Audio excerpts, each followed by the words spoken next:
Alhamdulillah, Alhamdulillah Rabbil Alamin, wa bihi nasta'in ala umuri dunya waddin. Allahumma salli wa sallim ala Sayyidina Muhammadin miftahi babir rahmatillah adada ma fi'atillah, salatan wa salaman daimain bidawami mulkillah wa ala alihi wa sahbihi wa man wala.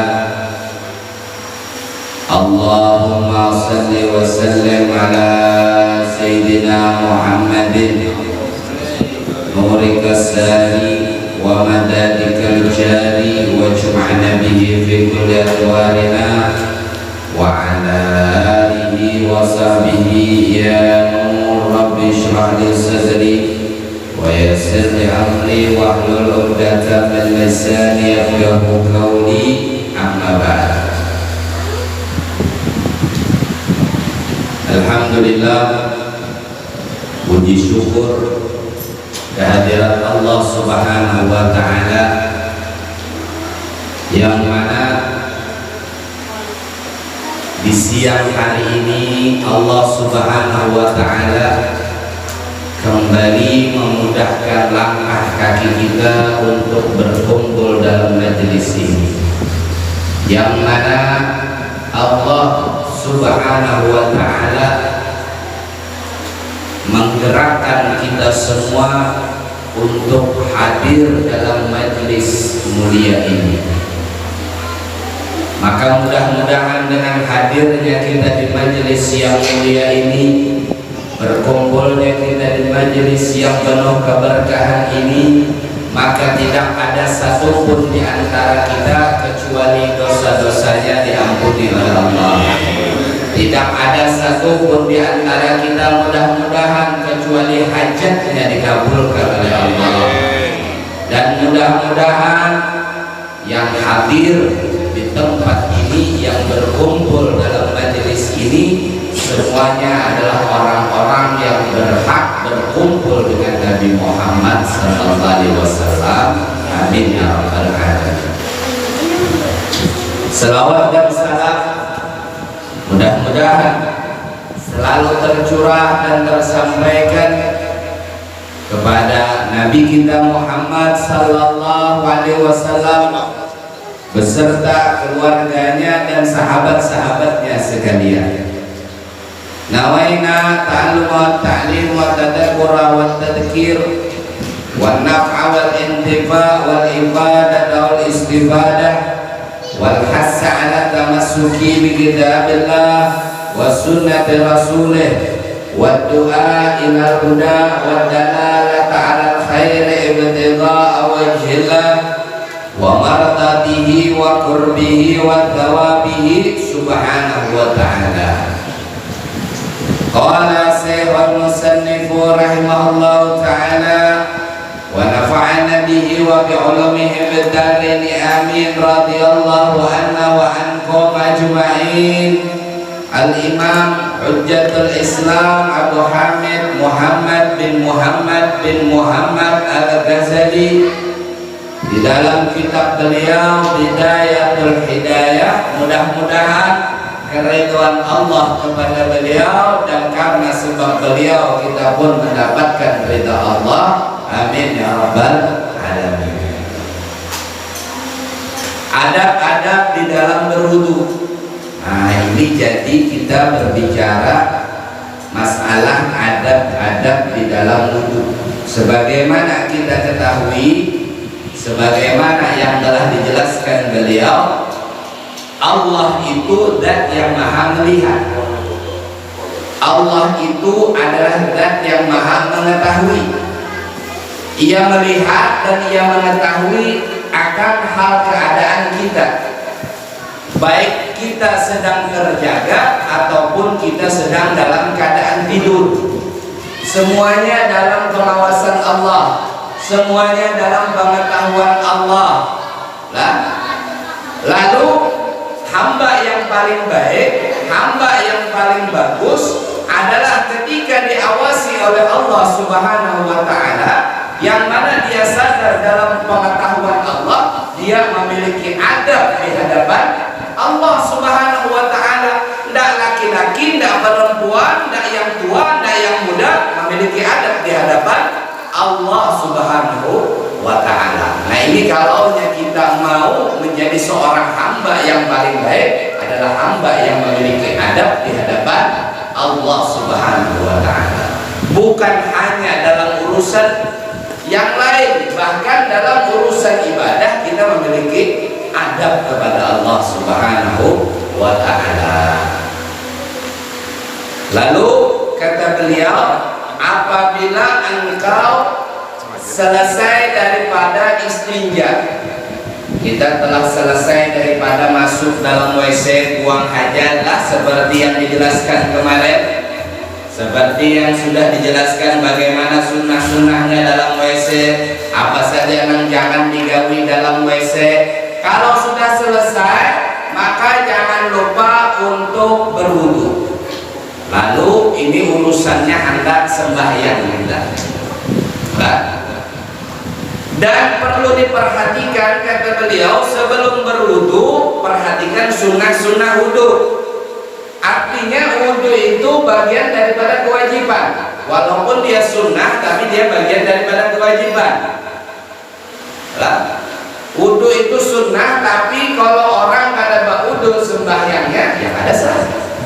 Kenapa? Bagian daripada syarat sah sembahyang.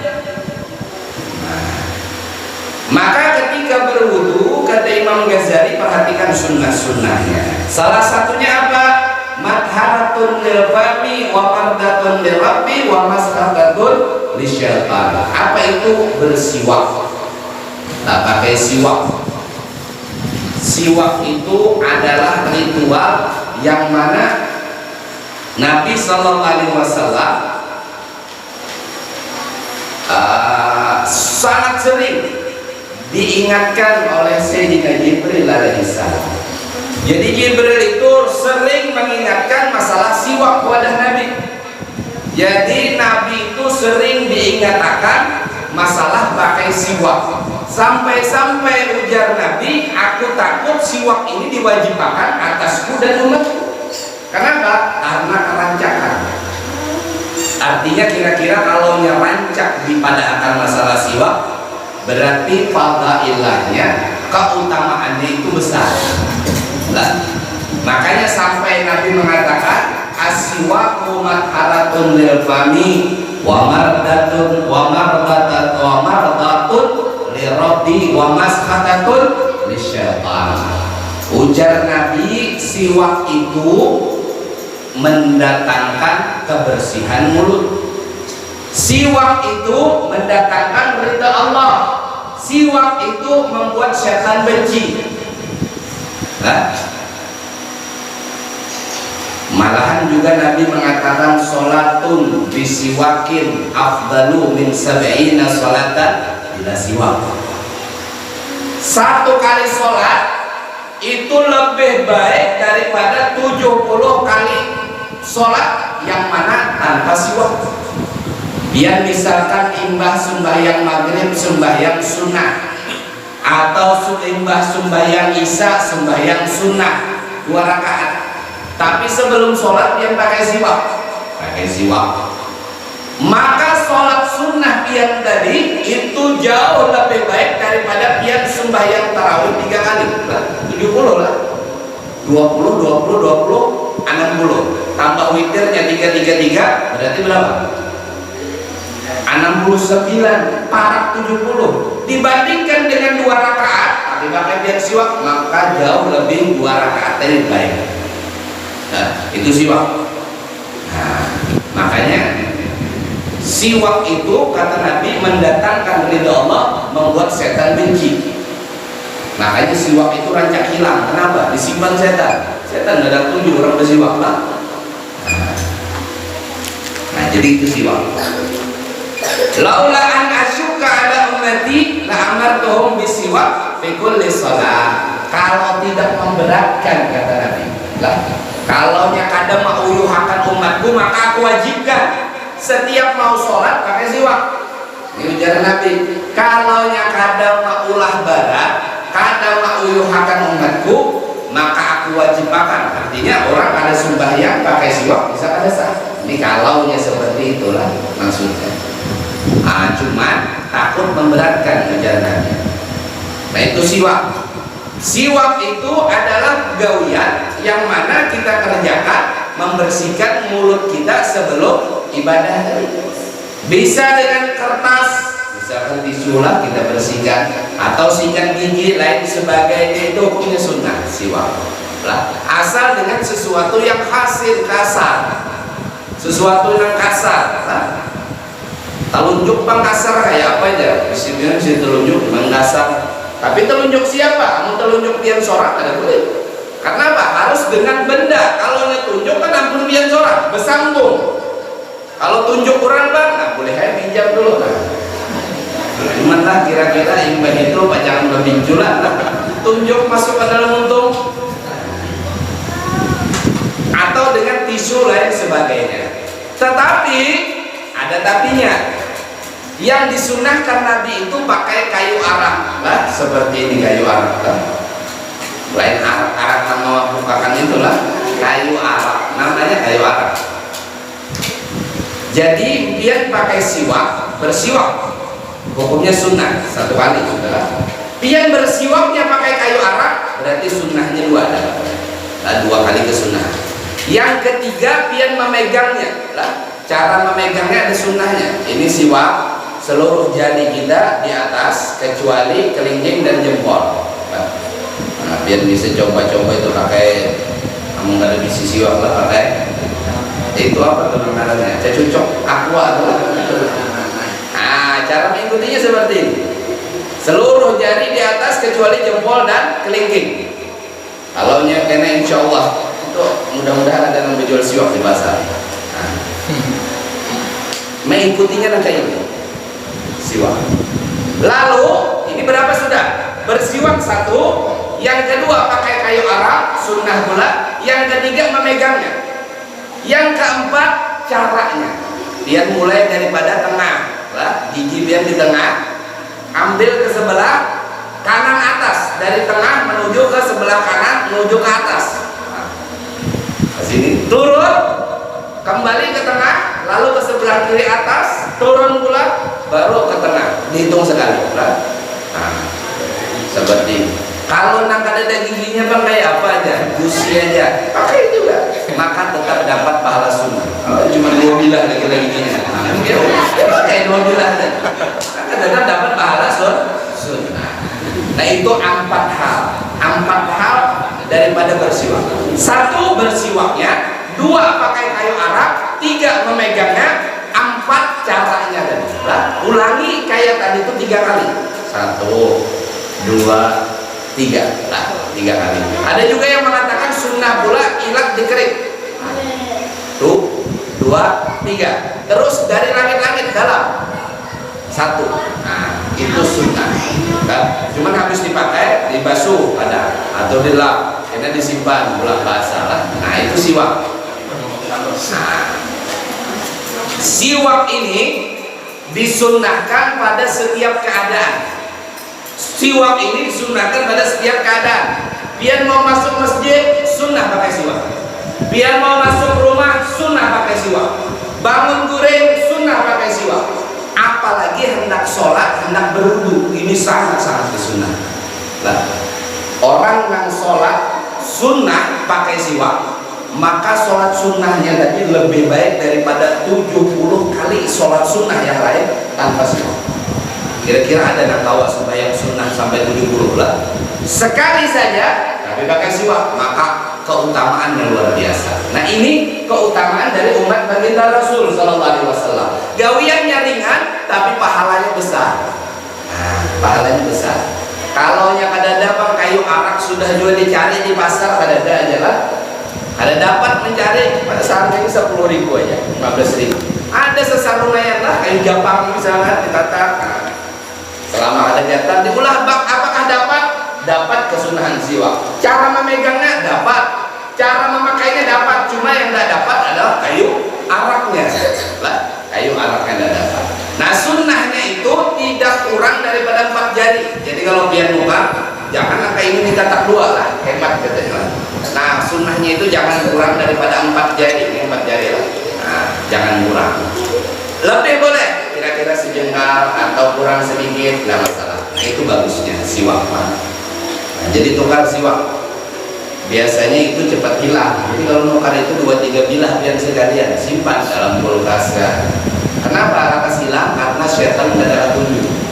Sama kayak orang Boroko tuh, nang rancak hilang apanya? Mancisnya lah. Nah, banyak orang ketujuh mancisnya. Nah itu setan ketujuh juga.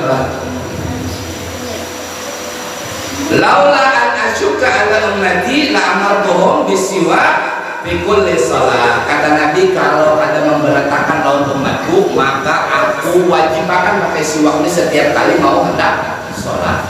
Nah, jadi luar biasa. Lalu Nabi juga berkata, umirtu bisiwak hatta hasyitu alla ayat taba alayya. Aku selalu diperintahkan Allah Ta'ala sehingga aku khawatir bersiwak itu diwajibkan atasku, kata Nabi SAW. Nah jadi itu siwak, biar mau wudhu, mau sholat, mau masuk rumah, mau. Bahkan Nabi SAW ketika sakaratul maut, ketika beliau di akhir hayat, beliau meminta siwak. Nah ini saking luar biasanya. Makanya kalau ada di kampung nang pinang alih sakaratul maut ya, pakaikan siwak. Kan ada orang rajin tuh ngalih benar meninggalnya lah, kelihatan sakit benar, padahal semuanya sakit aja kemudian Allah. Nah maka kayak apa? Maka sunnah dipakaikan siwak nang kayak Nabi SAW. Jadi Nabi ketika beliau di akhir hayat, beliau meminta kepada Sayyidah Aisyah untuk diambilkan siwak. Lalu Sayyidah Aisyah menggigitkan ujungnya lah. Nah jadi siwak itu dia ambil, dia ratakan ujungnya ini, baru digigit supaya menjadi lembut lah. Nah ini lembut sikatnya itu. Nah ini seperti itu. Jadi ketika yang pertama kali pakai itu jangan dibuang. Liurnya tadi bekasnya dia langsung ditelan, itu obat. Biar para ulama itu obat. Tapi setelah itu jangan lagi bentar keluar ikan ya. Nah, buang aja. Itu yang pertama saja. Lalu sunnah-sunnah wudhu lagi. Yang hendak bawudu disunnahkan itu duduk lah. Bawudu itu sunnahnya duduk di tempat yang lebih tinggi daripada lain dari tempat wudhu tadi. Supaya apa? Supaya tidak kepercikan. Sunnahnya tadi duduk dan supaya tidak kepercikan. Ada tak kurancing, kabasah kena apa ngarannya tapih kita, pakaian kita.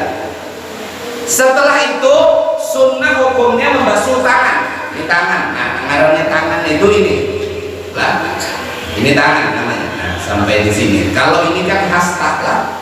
Nah orang Banjar mengatakan ini hasta. Nah ngarannya tangan itu ini aja. Nah jadi sebelum dia wudhu sunnah membasuh tangan dulu. Apalagi dia bangun guring lah. Ada tahu malam tadi hinggap kemana aja tangan lah. Jadi bangun guring, basuh dulu baru wudhu. Basuh tangan, membaca Bismillah. Sunnah. Imbah itu kalau mau lebih sempurna Bismillahirrahmanirrahim atau Bismillahirrahmanirrahim. Rabbi a'udzubika min hamajatis syayatin wa a'udzubika Rabbi ayah durun. Baca itu tadi. Kenapa harus membaca Bismillahirrahmanirrahim? Rabbi a'udzubika min hamajatis syayatin wa a'udzubika Rabbi ayah durun. Karena ketika berwudu tadi ada setan yang mengwas-wasi. Dia yang rancak berwudu lalu kada ingat menggawi sunnah, itu setan gawiannya. Ada dia yang rancak berwudu lalu kada ingat hitungannya ini 2 kah 3, itu setan. Adalah yang mengwas-wasi. Nah makanya sebelum berwudu tadi disunahkan membaca Bismillah. Basuh tangan tadi baca Bismillah. Atau lebih sempurna Bismillahirrahmanirrahim. Atau lebih sempurna lagi Bismillahirrahmanirrahim. Rabbi a'udzubika min hamajatis syayatin wa a'udzubika Rabbi ayah durun. Artinya apa? Memohon perlindungan kepada Allah Ta'ala. Kemudian Membasuh tangan tadi, Allah membasuh tangan sambil berdoa, misalkan Allahumma inni a'udzubika, Allahumma inni as'aluka al-yumna wal barakah wa a'udzubika minas su'umi wal halakah. Bisa juga, atau basuh tangannya aja misalkan, maka dapat pahala sunnah. Setelah itu sunnahnya apa lagi? Setelah membasuh tangan, maka ambil banyu satu cabukan. Ya, ambil banyu satu cabukan seini tadi. Setelah pak tangan, masukkan ke dalam mulut, kumur-kumurakan, dan kalau bisa sampaikan ke halqam. Ini halqam, apa tenggorokan. Baru buang. Sisanya masukkan ke dalam hidung. Nah, jadi cukup satu ambil, masukkan dalam mulut, buang, sisanya masukkan dalam hidung. Ini sunnah. Yang paling afdal kayak ini. Nggak paling benar pahalanya kayak ini, karena menurut riwayat Nabi berwudu ketika memasukkan air ke dalam hidung, masukkan air ke dalam mulut seperti bak kumur, masukkan air ke dalam hidung, kayak itu kan. Nah, jadi ambil satu cakupan, masukkan, buang sisanya untuk dalam hidung. Nah, kalau biar ada puasa, sampaikan ke halqam tadi. Nah, sampai sini. Tapi kalau puasa jangan.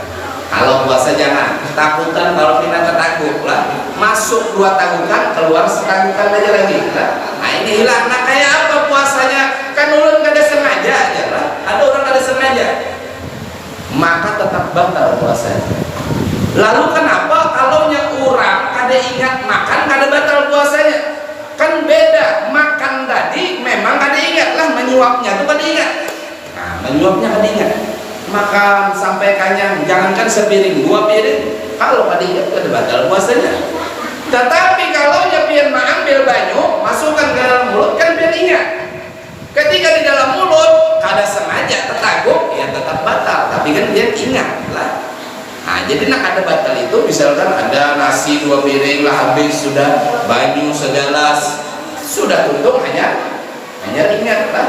Cuman biar juga kalau ada tetamu kawanan lah, tetamu keluarga, kada ingat itu janganlah hantar inya makan yang itu ditagur puasa, minum balong lah, makan iwak karing masin benar, belombok luar padas, minum balong puasa, padanya berbatal sekalian. Kenapa minum balong? Nah, jadi kayak apa caranya? Bila ada melihat nangka itu tadi, tunggu akan dulunya tadi. Tentu akan minum supaya kadang lahatan tersangkang di sini makanan lah, air puasa. Nah baru hanya diingatkan. Tetapi kalau orangnya tadi wara, bagaimana orang yang wara? Orang yang sangat menjaga hukum halal dan haram, orang yang sangat menjaga ibadah. Nah ada apa langsung diingatkan. Tetapi kalau dengan kakaknya kita dulu bila sudah ingin minum atau sudah pas tertaguk, sudah makanan tadi, hanya diingatkan. Ini kadang lahatan apa serat dan di tangan-tangan ayo puasa, bingung ini tadi, hendak di luar sudah ada awal lagi, ditaguk batal puasa, pada batal ini adalah. Nah, jadi ada adabnya juga menegur orang ketika mengingatkan orang ketika ibadahnya terganggu, itu ada adabnya juga. Makanya kayak orang sembahyang pun ada adabnya, menegur tadi. Menegur tadi ada adabnya. Imam kada ingat misalkan duduk tahiyat awal, subhanallah, apa niat dia? Kalau cuma zikir saja bisa membatalkan sholat. Atau yang babinian subhanallah, babinian kada menegur dengan zikir atau tasbih. Tetapi babinian menegur juga dengan telapak tangan, artinya ada adabnya. Nang jadi imam pulang, kenapa ini makmum dibina tasbih di belakang, ada paham pulang. Nah ini repot juga. Nah jadi ada adabnya. Nah jadi apa namanya? Ketika itu sunnah, ambil satu cakupan, masukkan ke dalam mulut, buang, sisanya masukkan ke dalam hidung. Ulangi hal yang demikian 3 kali, sunnah. Lalu kalau misalkan ada orang kadusah dia memasukkan ke dalam mulut, kadusah dia berkumur-kumur, kadusah dia masuk ke dalam hidung, bagaimana hukumnya? Hukumnya itu tidak dosa tetapi makruh. Kenapa? Itu tadi sunnah, kalau biar digerakan jadinya makruh. Nah jadi kalau misalkan kena kawan juga satu cakupan, ambil banyak, buang habis, ambil lagi masuk dalam hidung, ada apa-apa. Tetap juga dapat pahala sunnah, tetapi satu tadi masuk ke dalam mulut, dua sisanya masuk dalam hidung. Ini yang paling afdal. Lalu setelah itu masuk buang, oh sampai habis ambil lagi. Nah, ulangi yang demikian 3 kali. Mulut hidung bukan mulut hidung bukan, tetapi mulut hidung hidung. Setelah itu, setelah sudah berkumur-kumur lalu masukkan air ke dalam hidung, maka ambil air wudhu lah, yang ambil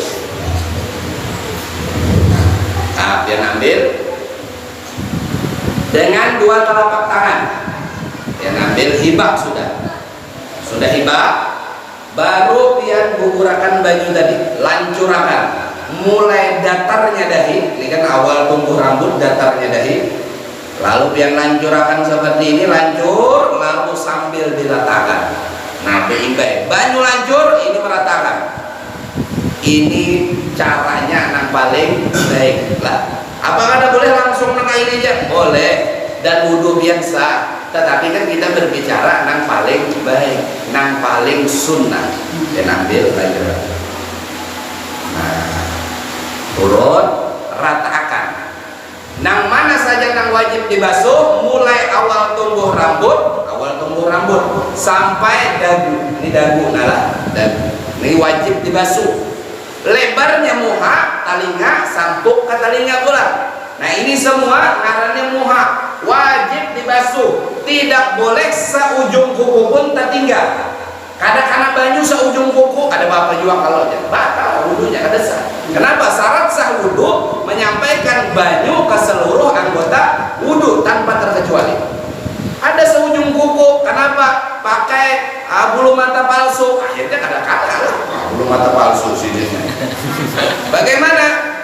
Kalaunya bersambung bang ya bulu matanya, nah ini ibu-ibu lah, adalah bulu mata bersambung. Ini kadang mungkin aku ini lah, ini kadang mungkin lagi bersambung bulu mata. Ini nak anum lah, kayak apa hukum menyambung bulu mata? Wudhunya sah. Kalaunya di situ tidak pakai lem, tapi kalau pakai lem menutup bilangan rambut bulu mata, lah bulu mata tadi tertutup karena sebab lem tadi tertutup. Bagaimana? Ada sah wudhunya. Ini satu. Sedangkan hukum sambung menyambung rambut lah, menyambung bulu mata lah, apalagi menyambung hidung, nah ini haram sebenarnya. Tidak usah biar sambung lah. Yang boleh disambung itu silaturahim. Nah ini sunnah. Ada pada taguran 10 tahun sudah pada taguran sambung silaturahim. Ini pahalanya kan.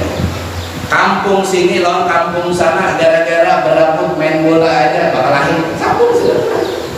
Gara-gara beda pilihan, misalnya, gara-gara beda pilihan akhirnya ada bertaguran. Nah, sambung silaturahim tadi. Nah ini sambung menyambung dan sunnah. Tetapi nyambung rambut lah, nyambung bulu mata, nah ini haram. Kalau dari segi hukum fikihnya, wudhunya bagaimana? Nah kalau ini menutup bilah rambut, maka selama itu juga wudhunya ada sah. Lah bulat. Jadi awal tumbuh rambut sampai dagu, telinga ke telinga. Nah semuanya yang di dalam sini tadi semuanya harus basah. Kaning dia lah, kaning 2, bulu mata 4, atas bawah kan 4 lah. Nang bayi sisa singot basah lah, biar nang melingkar lain sebagainya tetap basah sesingot. Janggut tetap semua basah, kecuali nang memiliki janggut nang tabal. Kayak apa tabal? Berhadapan nang inilah, misalkan berhadapan kada kelihatan kulit. Nah ini tabal. Kalau yang tabal cukup diusap saja. Tapi kalau yang ini masih kelihatan lah buannya, maka itu semua wajib dibasahkan. Nah ini semua. Jadi nang isi cantum lah, cantum tabal misalkan, ataupun jabis lain sebagainya, bulu membulu, maka selama itu bagian daripada wajah kita, semuanya wajib terkena banyu wudhu lah.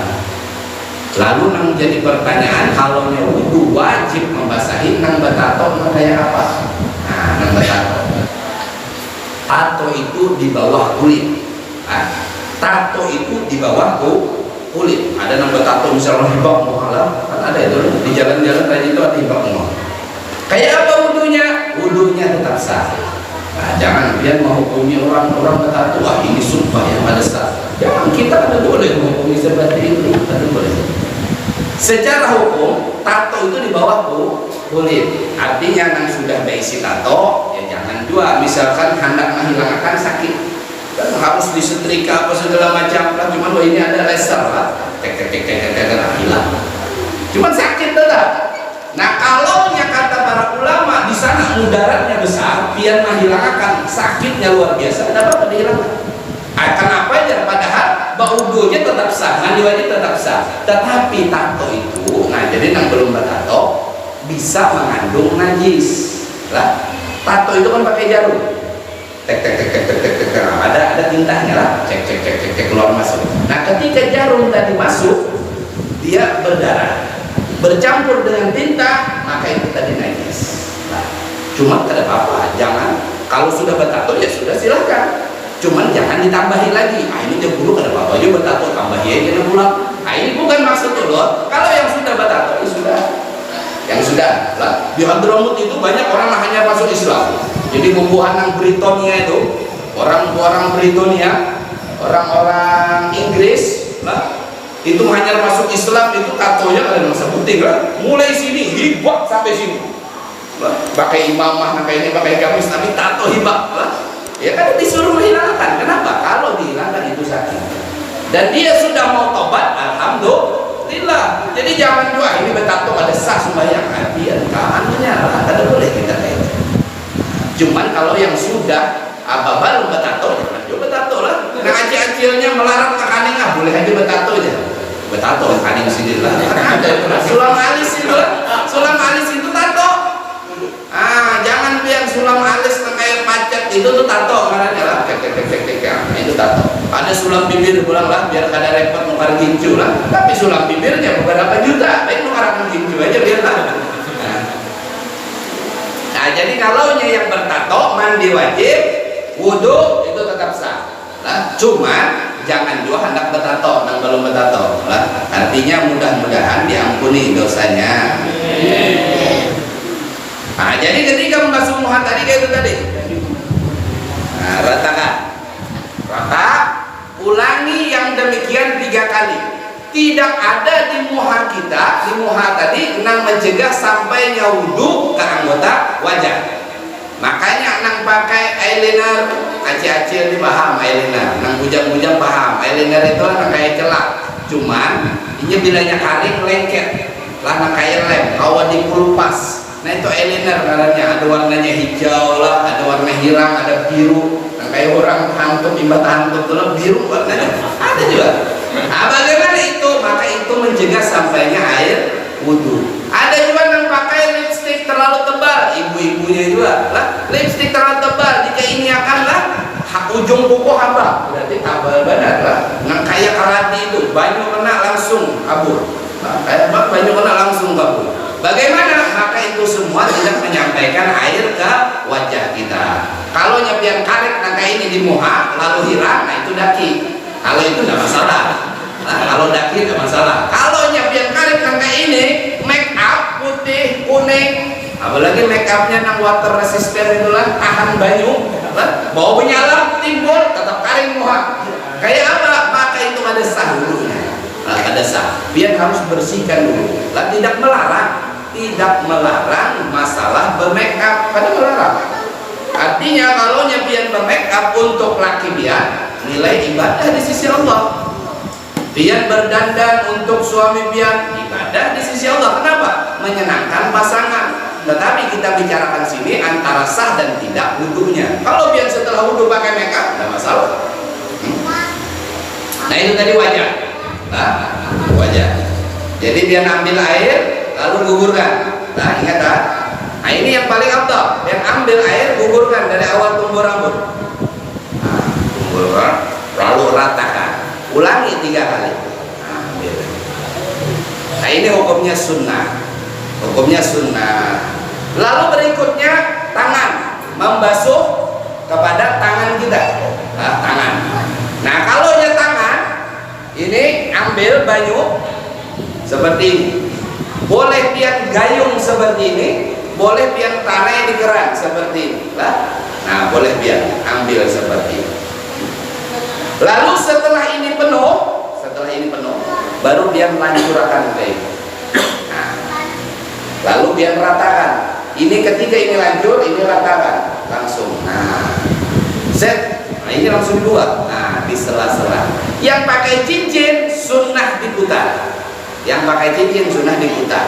Kalau tayamum wajib dilepas. Cuman bagusnya kalau bisa kayak cincin lah, atau kalau sebagai jam tangan. Nah, ini kali juga repot macam-macam. Ini hilang jam belum lah. Nah, jadi kayak gitu lah. Nah, biar ratakan 1, 2, 3. Kada bolehkah langsung kayak ini atau langsung kayak ini ya? Boleh. Selama air membasahi seluruh anggota wudhu, sah wudhu dia. Tetapi kita berbicara di sini sunnah. Sunnahnya seperti apa? Seperti di sela-sela ulangi yang demikian tiga kali. Kira-kira paham lah mulai muha tadi. Lalu yang bagian sebelah kiri, bagian sebelah kiri. Dan sunnah di dalam wudhu itu melebihkan basuhan. Kalau yang basuh muha lebihkan juga talinya umpatakan, bulu umpatakan. Nah, basuh juga setelah bagian yang wajib terpenuhi. Nah, muha sudah baru melebihkan mengusap sampai ke telinga dan bulu. Melebihkan basuhan itu sunnah. Sama kayak tangan juga. Nah, sudah di sini, nah, dibasuh sampai ke sini, ini sunnah. Sebelah kiri, nah kayak itu tadi juga. Kalau tadi sebelah kanan di atas, sebelah kiri di bawah. Nah, kalau yang kirinya di sini, kanannya di sebelah sini. Isi air lalu di kainnya kan di bawah. Nah, jangan kain di bawah dibasah. Ini kan contoh aja supaya dia melihat. Lah di bawah maksudnya. Nah, setelah itu lanjut lalu diratakan. Nah, seperti itu. Ini kita ada rekamannya. Ini bisa ditonton ulang rekamannya lah. Nah, ini ulangi yang demikian 3 kali. Ingat yang tadi lah, sunnah duduk, terus basuh tangan, imbah basuh tangan pakai siwak, imbah pakai siwak pakai masukkan air ke dalam mulut, ke dalam hidung, lalu membasuh muka, lalu tangan tadi. Lalu berikutnya yang wajib lagi itu mengusap kepala, mengusap sebagian kepala atau rambut yang ada di kepala, rambut yang ada di kepala. Rambut yang ada di kepala maka dikecualikan rambut yang panjang rambut misalnya dia usap di ujung ke sini aja. Sah apa ada wudhunya? Ada sah. Karena yang dimaksud itu mengusap rambut yang ada di kepala. Ini rambut kan? Di sini kepala bukan? Kepala kita usap sini aja. Sah apa tidak wudhunya? Sah. Tetapi sunnahnya itu mengusap seluruh kepala. Wajibnya dapat, sunnahnya dapat. Jadi kayak apa? Karena ini mengusap berarti cukup yang basahkan tangan saja. Yang basahkan tangan, lalu dia andap. Nah, ini seperti ini. Ini disatukan seperti ini diandap di sini. Di awal tumbuh rambut putar ke belakang. Sampai ke belakang bagulik ke muka. Ini dihitung sekali. Kalau nyata lepas ininya enggak masalah, yang penting diusap. Atau misalkan lah orang yang pakai ini namanya imamah lah. Nah, kan kalau Habib besar itu biasanya imamahnya benar lah. Kalau ini panjangnya 5 dirham, 5 hasta. Kalau ampun ulun pakai 5 hasta aja. Kalau Habib itu sampai 11 hasta panjangnya. Kalau dipacul ngali, makanya ketika berwudu cukup diangkat separuh, lalu tetap diusap, tapi imamahnya diusapkan juga. Bagaimana hukumnya? Maka sama sunnah. Nah, sunnah juga seperti ini. Jadi misalkan ini contoh aja, usap sampai ke belakang, kembalikan ke depan. Ini dihitung 1. Ulangi 3 kali. 1, 2, 3. Ada pembinian yang ada apa namanya? Galung. Nah, polisi tidurnya itu tidak apa-apa, lewatnya aja. Nah, lewat. Dan pian dapat pahala sunnah. Setelah itu usap 3 kali lah tadi itu, maka mengusap telinga lagi. Mengusap telinga ini hukumnya sunnah. Hukum aslinya memang sunnah. Tetapi kalau dia tinggalkan, dia jatuh kepada makruh. Wudunya sah, tetapi dia jatuh kepada makruh. Maka kalau telinga maka juga mengusap. Berarti cukup dia basahkan. Basahkan.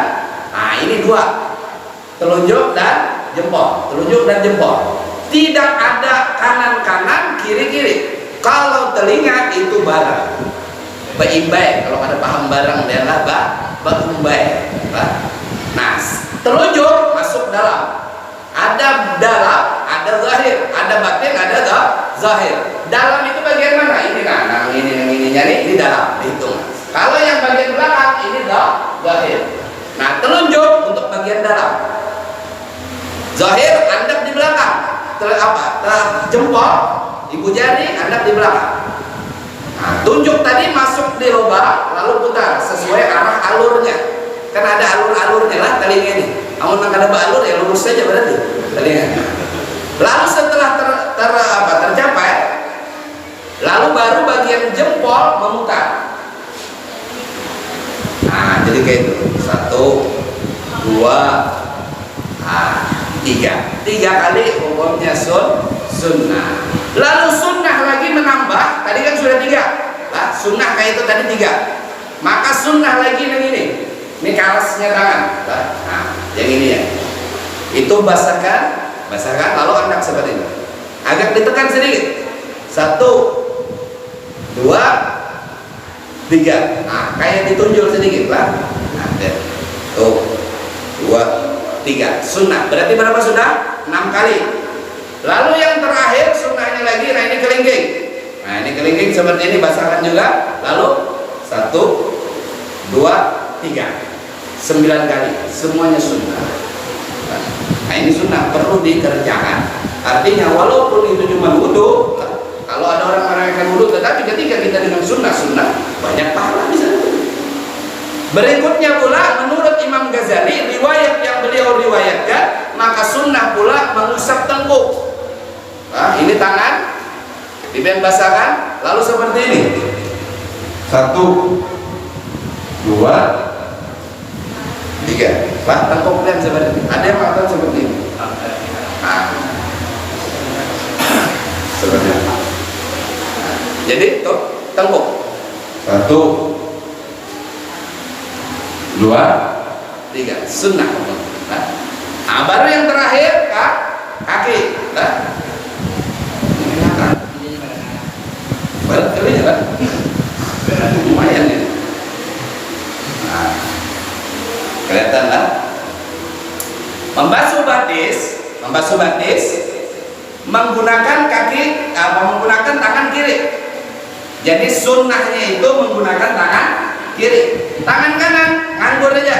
Nah, sambil bergaru-garu gak ada masalah. Nah, misalkan kata bergaru. Nah, ini ke depan belah kelihatan pakai selawar ya. Selawar aja. Jadi membasuh membasuh batis kanan dengan tangan kiri yang membasuh. Nah, basuh. Setelah membasuh, maka sunnah menyala-nyala jari batis. Kalau tangan tadi kan kayak ini kita menyala-nyala ya.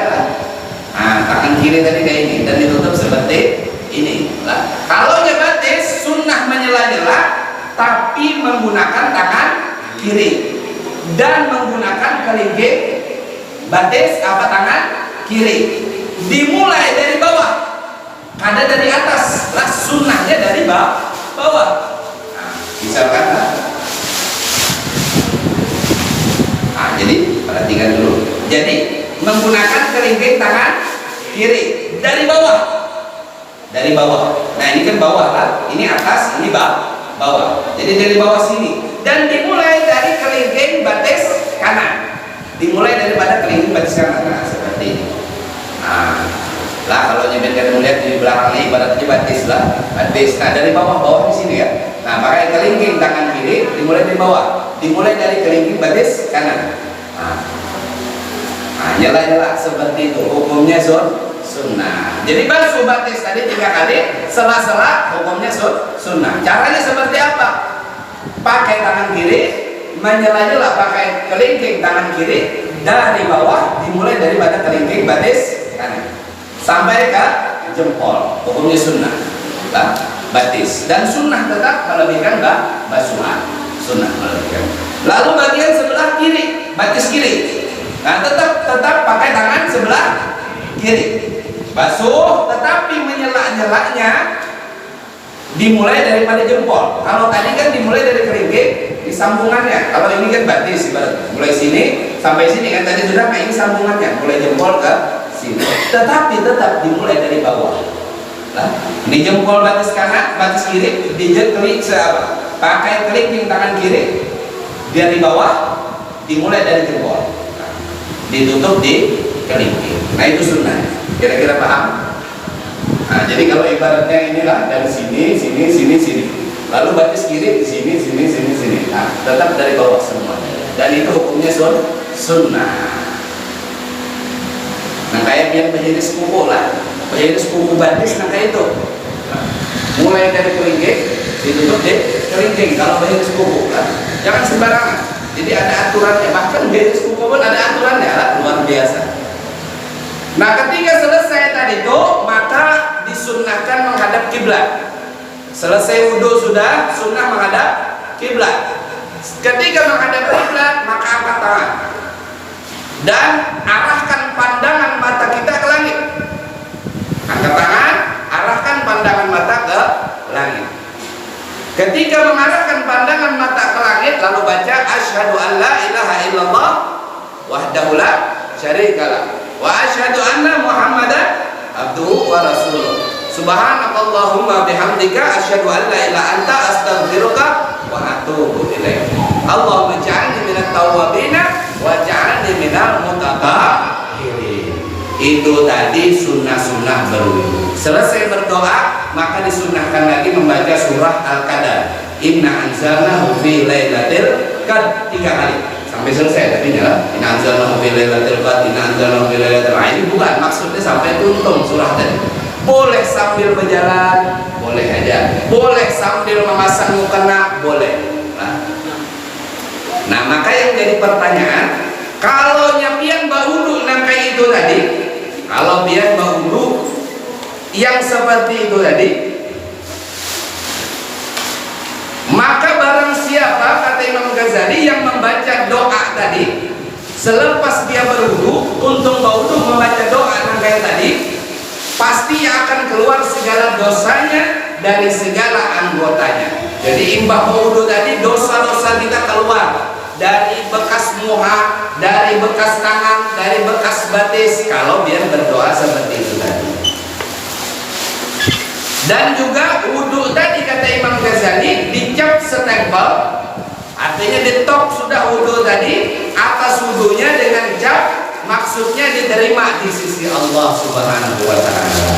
Lalu wudu tadi diangkat, wudu tadi diangkat dan diletakkan di bawah arsy. Ujar Imam Ghazali, wudu nangka itu tadi dicap, lalu diangkat, diletakkan di bawah singgasananya Allah Subhanahu wa ta'ala, yaitu arsy.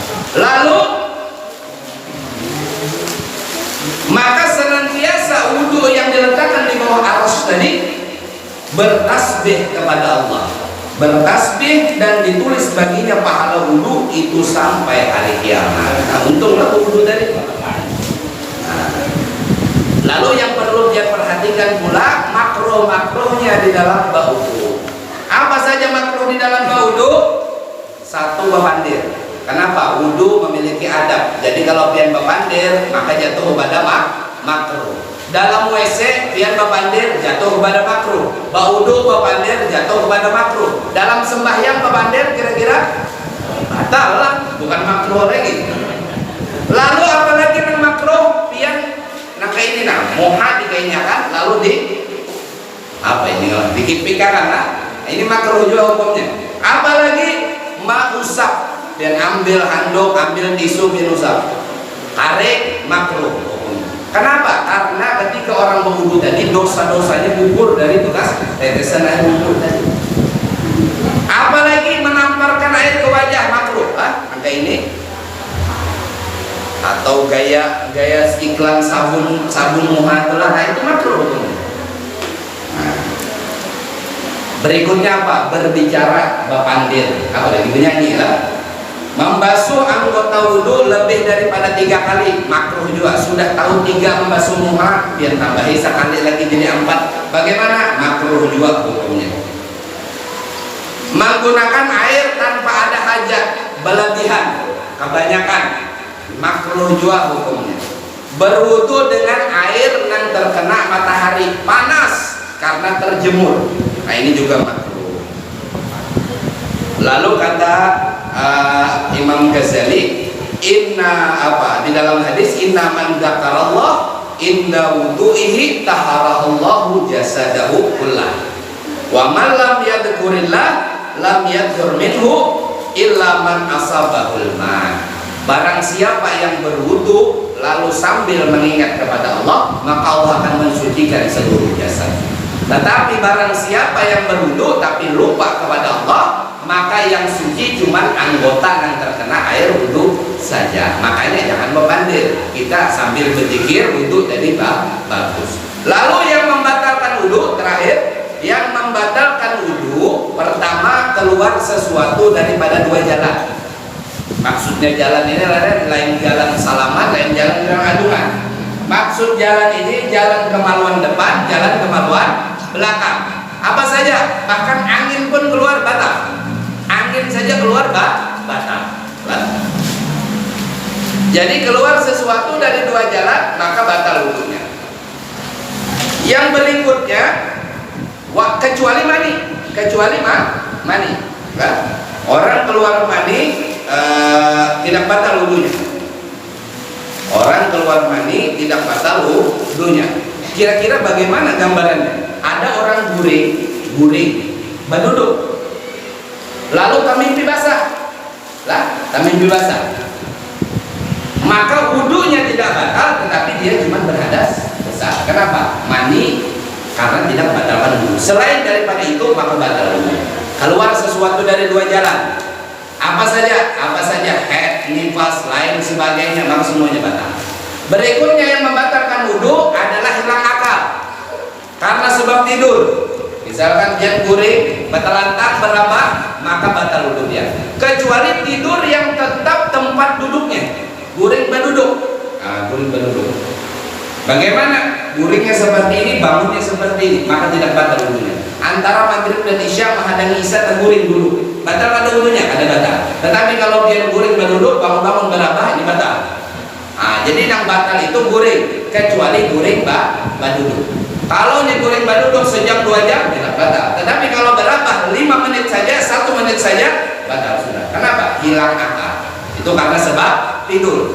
Yang berikutnya hilang akal karena sebab penyakit, pingsan, ayam, lain sebagainya, hilang akal atau gila, maka batal wudunya.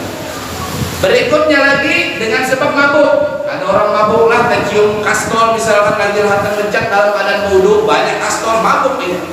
Karena tapi sadar lagi, nah ini batal wudunya. Nah ini kan kada sadar, nah ini memang pastilah lah, kada sadar, kada sengaja. Ini karena sebab hilang akal. Berikutnya lagi yang membatalkan wudu adalah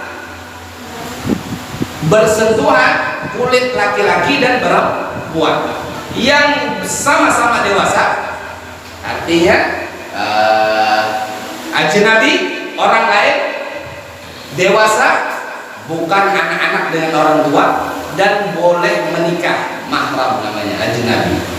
Jadi pian lawan binian, bini pian kan boleh kawin, berarti batal tersentuh wudunya. Yang kada boleh kawin itu sama siapa? Dingsanak lah. Dia baisi dingsanak, kada batal wudunya babinian. Lanang babinian baisi dingsanak lalakian, kada batal wudunya. Nah ini namanya mahram. Artinya mahram itu ada 3. Mahram dengan nasab, mahram dengan radha, yaitu susuan, mahram dengan musaharah karena sebab pernikahan. Mahram dengan nasab ada karena anak ada seorang laki-laki baisi kuita babinian, berarti nasab dia dengan ibunya bisi ibu nininya bisi ibu datu lah, ini semua mahram, ada batal wudunya. Nang laki-laki tadi baisi dingsanak babinian, dingsanak saabah babinian, dingsanak saumah babinian, ini semua kada batal. Dingsanak sakatirian itu orang lain, batal wudunya. Sakatirian itulah kuitan bawa anak, kuitan ini bawa anak. Nah, kuitan ini batal. Nah, ini dingsanak saabah, dingsanak ini juga, dingsanak saumah, dingsanak ini juga, ini tidak batal. Lalu ke atas sedikit abahnya atau mamanya bisi dingsanak. abahnya bisi sanak babinian, berarti abah acil marina. Apabila marina bujur, marina seabah, marina lain sebagainya, itu semua tidak batal. Lalu ke bawah, baisi sanak, baisi anak. Anak kemanakan, anak daripada sanak lah, bukan anak kemanakan laki atau anak kemanakan bini. Anak kemanakan kita bujur, kita bisi sanak, baisi anak, anak kemanakan kita ke bawah. Ini asbah lah, makanya orang ada istilah asbah itulah. Asbah itu, yaitu seperti itu tadi. Cuman kalau asbah itu dari pihak laki saja, di sana laki-laki saja, apa dari di kuitan lakian saja. Nah, jadi ke bawah. Ke bawah lagi kita bisi anak kita atau anak kita bisi anak. Nah ini nasab namanya. Nah nasab itu tadi kada batal wudu dan diharamkan menikahinya. Jadi kada boleh menikahi anak kemanakan mengawini paman. Nah ini kada boleh, haram. Kenapa? Mereka itu mahram senasab, haram menikah, ada batal wudu. Karena sebab rodoa menyusui, ada orang menyusul lawan babinian tadi itulah umurnya belum sampai 2 tahun dan inya menyusul tadi sampaikannya, maka babinian tadi itu namanya ibu susuannya. Nah, babinian tadi baisi anak berarti anak tadi adalah sanak sasuannya, sama seperti nasab tadi lah, anak kemanakan sasuan dan sebagainya, itu semua haram dikawininya dan inya ada batal wudu. Lalu karena sebab pernikahan musyawarah tadi lah, jadi ada laki-laki menikah dengan perempuan, kan boleh menikah lah, karena sebab pernikahan tadi dia baisi mintuha. Laki-laki tadi baisi mintuha binian, inya kawini nang anak, maka mintuha babiniannya haram menikah lawannya. Walaupun sudah cerai, kawin lawan babinian, lalu anak mengawini mintuha nang babinian. Kenapa? Lebih baik orang mintuha kan misalnya. Nah ini kayak apa? Maka haram menikahi nang mintuha, haram. Karena sudah menikahi anaknya, haram mintuhanya. Nang mintuha ini bisi mama pulang, anak mengawin di atas ya, kada mau lagi sudah. Nah ini boleh menikah lawan anak tadi sudah, maka haram mintuha. Kayak itu dibalik, pian baisi apa pian baisi laki lah nang babinian, berarti mintuha laki yang dia haram menikah dengan dia. Kenapa? Menantu dia. Batal tidak wudunya, tidak batal, bersalaman lain sebagainya, tidak masalah. Ini karena sebab pernikahan. Lalu pulang kita balik lah, kita balik. Ada lelakian kawin lawan janda lah. Nah, kawin lawan janda baisi anak, janda tadi baisi anak, dikawini umahnya, maka anaknya haram dinikahi lagi, maka anaknya tadi kada batal wudu lah. Ini karena sebab pernikahan, dikawini umahnya, maka anaknya tadi kada batal wudu, haram dinikahinya, artinya kada batal wudunya lah. Ada janda dinikahi jandanya, anaknya haram. Atau dibalik, ada duda bisi anak lah, babinian menikahi duda baisi anak dinikahi, maka si anak duda tadi atau si yang dia ada masalah duda, biar dia bisa bini misalnya, kan kalau yang lelakian ada bapak bisi bini 4 lah. Nah, jadinya kawin lawan lelakian yang bisi anak lah, jangan duda saja, inya kawin dengan lelakian yang bisi anak, maka si babinian tadi itu namanya karena sebab pernikahan, maka tidak batal wudu ibu tiri tadi dengan si anak tadi. Nah, walaupun misalkan sama-sama membawa anak lah, kalau sama-sama bawa anak, anak nang babinian tadi tidak batal dengan abah tirinya, anak nang abah tiri tadi kada batal lawan ibu tirinya. Ini karena sebab pernikahan. Kira-kira paham inilah, kawin silang lain sebagainya. Nah itu semua tidak batal wudu. Selain daripada itu, sapuku sekali, apalagi cuman sapuku kada ingat berapa kali lah. Sapuku sekali batal wudu, sapuku 2 kali, 3 kali itu batal wudu. Kenapa? Boleh kawin. Nah, karena boleh kawin. Yang terakhir yang membatalkan wudu yaitu menyentuh kemaluan anak Adam dengan telapak tangan. Lah, tengarannya telapak tangan itu yang ini. Nah kita andak di sini nempel itu telapak tangan. Termasuk perut-perut dia di sini. Kemaluan anak Adam berarti kemaluan kita juga. Ampun orang batal, apalagi ampun kita. Disentuh kemaluannya ketika dalam keadaan berwudu tanpa ada penghalang, ada belapik, langsung dijabat, maka batal. Kemaluan depan dan kemaluan belakang. Kalau belakang tempat keluarnya kotoran itu, bukan sebuahan itu bukan. Nah 4 hal tadi yang membatalkan wudu. Kira-kira paham sampai di sini?